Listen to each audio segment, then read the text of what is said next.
দেশের ৫৬ জেলায় কিন্তু দেখা দিয়েছে এই হামরোগ। সরকারি হিসাবে এই পর্যন্ত মৃত্যু হয়েছে ২৭ জনের, তবে গণমাধ্যমের হিসাব বলছে এটি অর্ধশতাধিক। কোনো কোনো হাসপাতালে ধারণ ক্ষমতার ৮ গুণ বেশি রোগী ভর্তি আছে। মেঝে বারান্দাতেও চলছে চিকিৎসা। হাবিবুর রহমান অভির রিপোর্ট।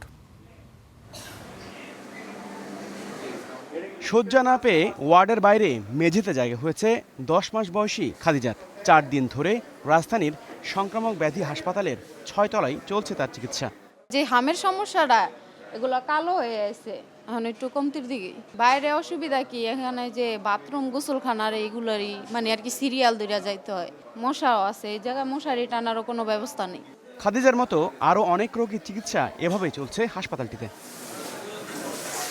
হামের ওয়ার্ডে 10টি বেড থাকলেও এখানে রোগী আছে ৮০ জনের বেশি। তবে এ বিষয়ে কথা বলতে গেলে পাওয়া যায়নি কর্তব্যরত কোনো চিকিৎসককে।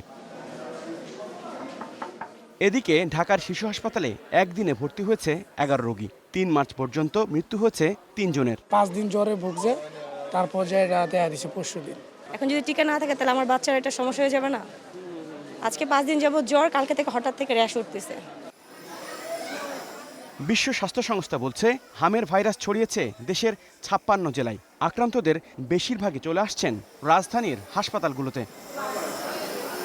হাম নিরাময়ে রাজধানীতে যে 3টি হাসপাতালে চিকিৎসা দেওয়া হচ্ছে তার মধ্যে অন্যতম রাজধানীর মহাখালীর এই কোভিড ডেডিকেটেড ডিএনসিসি হাসপাতাল। অন্যান্য হাসপাতালে যেমন বাইরে বেডে চিকিৎসা নিচ্ছে, এখানে বেশ খোলামেলা এবং পরিচ্ছন্ন পরিবেশে চিকিৎসা নিতে পারছেন রোগীরা।